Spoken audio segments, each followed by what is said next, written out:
It is a common question that we get. How much money do I actually need? The problem is people don't really give a lot of thought to the kind of retirement lifestyle that they want. So, things like, do I want a flash lifestyle in retirement? Do I maybe just want to give the kids a little bit of money for a home deposit? Do I, do I want to travel? Do I want to maybe even retire earlier or later, depending on how much money I've got? So it's really about the need to have that conversation and for somebody to flesh out all of these sorts of things. And then creating, an income plan, if you like, for retirement. Having said that, how do you get there? Well, there's some clever things that you can do. So, use the opportunities that the government and the taxman give us. Superannuation and some other structures you can use to try to cut the taxman out wherever we can, legally. Certainly, if we can use some age pension monies to supplement our income, then that's always a good thing. Maybe some part-time work. And for some people, it will include the need to maybe do a day or two a week. And for some people, they say, well, that suits me just fine. And then investments, of course.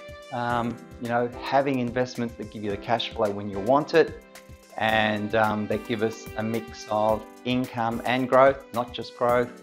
So all these sorts of things are important. So in relation to how much money do I actually need for retirement?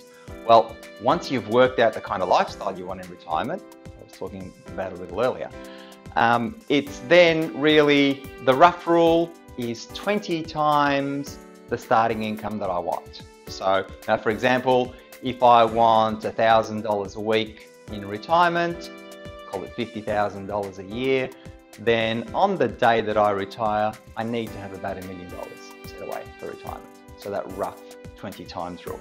Now, of course, that number can move around a little. It'll depend on how you invest the money.